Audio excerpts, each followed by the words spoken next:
Okay, and recording. Everybody give a wave.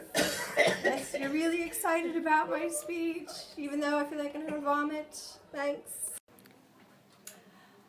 Welcome, everyone. I want to first start off by saying that the topic is one that's quite close to my heart, and I've tried to live my life by the sort of things I will be discussing. I try and learn as much as I can about other religions and other cultures, different societies, which it's led me to this country, in fact, just by sort of searching out people to speak to from other countries. As I ended up meeting a British gentleman who was recording this for me. And we ended up corresponding for a few years. Prior to knowing him, I did not know that Scotland was actually on the same island as England. So that tells you roughly what American geography is like, or teaching of geography. Anyway, so my first question is, based on my appearance, I wonder if you'd be able to guess what my particular religious beliefs or spiritual beliefs are, what sort of society I'm from. Obviously, my accent gives it away that I don't live in this, I'm not originally from this country. You would think that the scarf, for example, would be Muslim. It could be Sikh. I visited a Sikh temple called the Gurdwara the other day and had to cover my hair. But then, the shorter skirts, etc. It could probably go many directions. Most of you have probably had a look at all of the various books and materials here. You've got some of them borrowed, some of them are mine. The staffs, of course, and the the robe would be sort of Druid-esque. So I don't know, you've got the Millennium Falcon on the iPad cover as well, so you never know. I don't have a lightsaber with me, so that might give it away.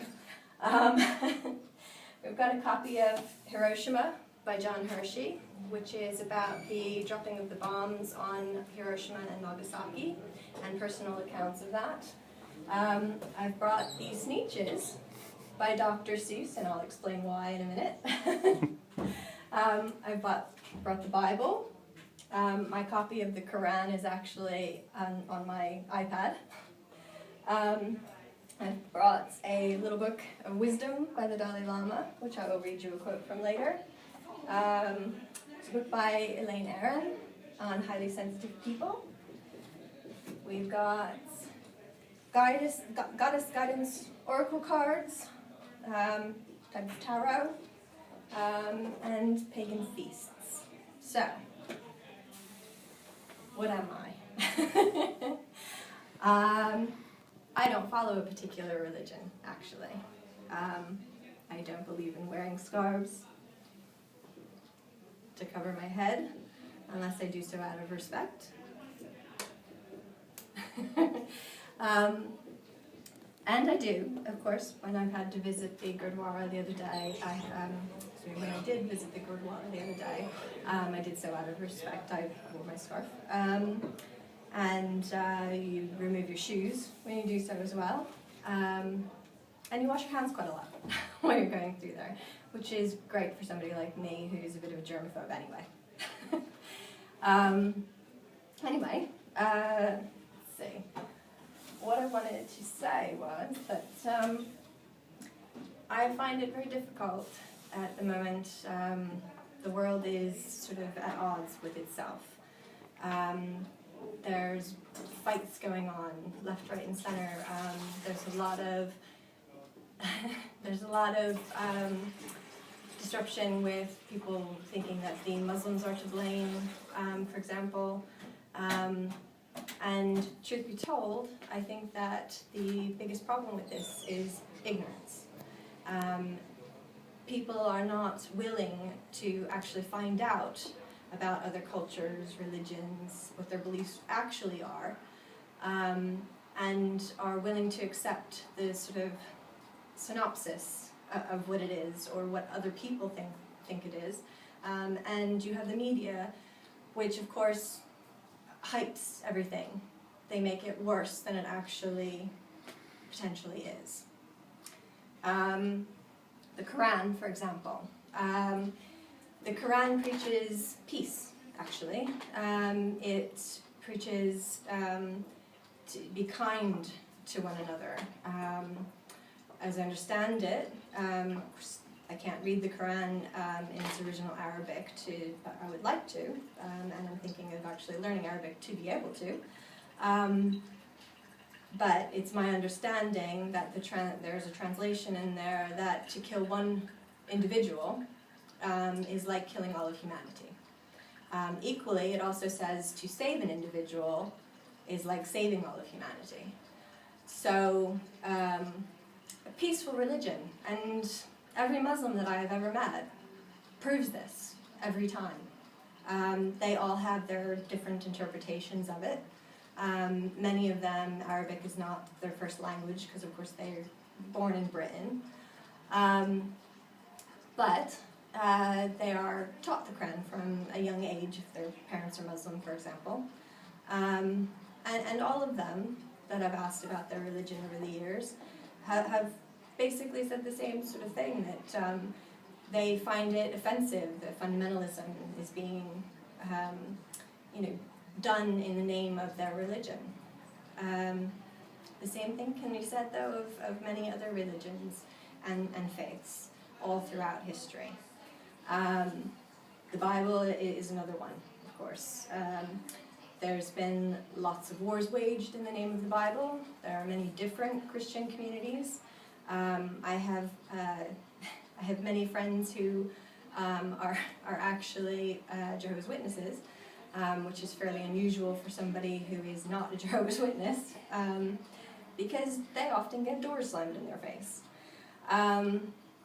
But the truth is, they believe in nonviolence as well, and they are actually quite willing to listen to other people's religious beliefs and still maintain their own. I found that the Sikh religion was the same way. They actively encourage their followers to learn the Bible, to learn the Hindu texts. They actively tell them to seek out that knowledge as a basis of comparison.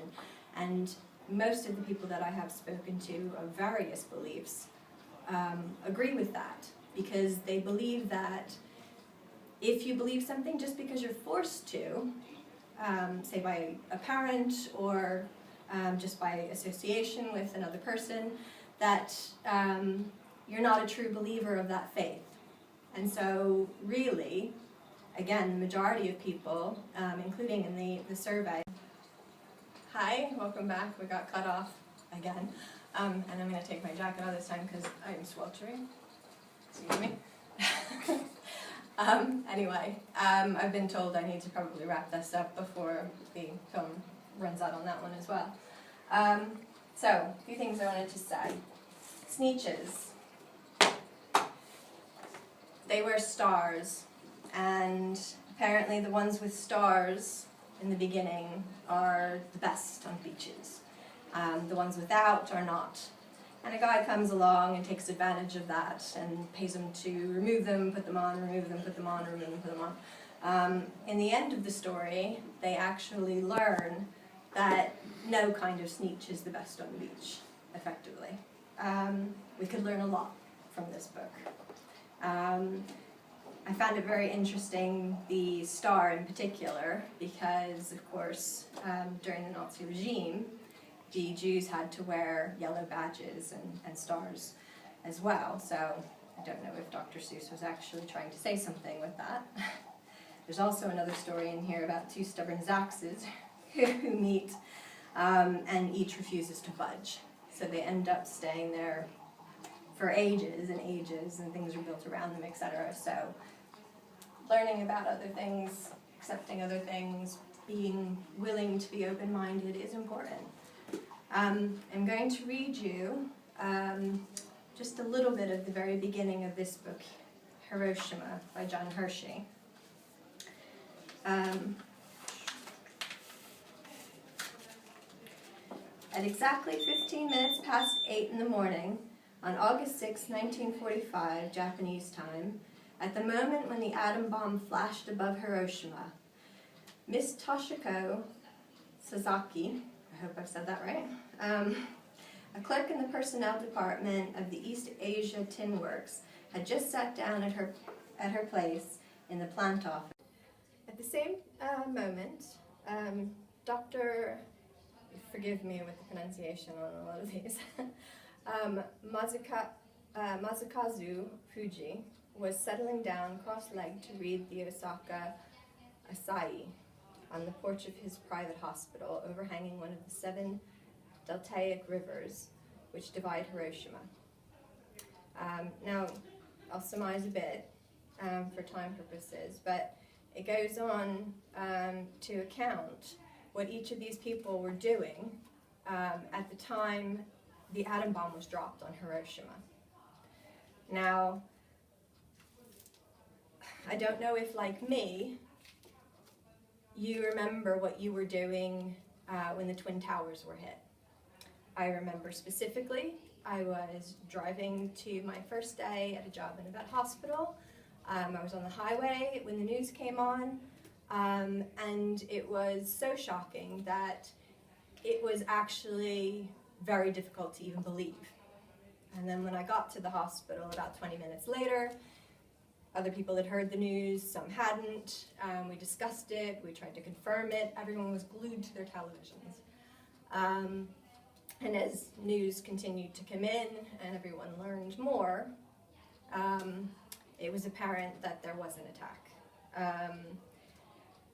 And things like that are incredibly tragic for whatever the reasoning behind them. They're horrible. And to make out that it is in the name of religion, especially, again, is horrible. To believe it and to propagate that, however, I think is actually equally as bad. So, for my next reading, there's 2 of them actually, I'm going to quote the Bible. And unfortunately, because I cannot remember all of this stuff by heart, I'm going to read to you again. So forgive me. This is Matthew 5:38, and it's quotes, "You heard that it was said, eye for an eye and tooth for a tooth. However, I say to you, do not resist the one who is wicked, but whoever slaps you on your right cheek, turn the other also to him." This that I'm reading now is John 13:34. "I am giving you a new commandment, that you love one another, just as I have loved you. You also love one another." Hardly the stuff of go burn your neighbor's house down because they don't believe what you believe, or tell them that they're going to hell. And I will end with a quote from the Dalai Lama. "According to my experience, it is clear that if each individual makes an effort, then he or she can change. Of course, change is not immediate, and it takes a lot of time.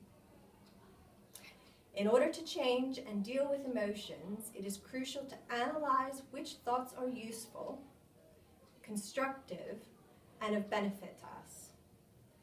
I mean mainly those thoughts which make us calmer, more relaxed, which give us peace of mind, versus those thoughts which create uneasiness, fear, and frustration.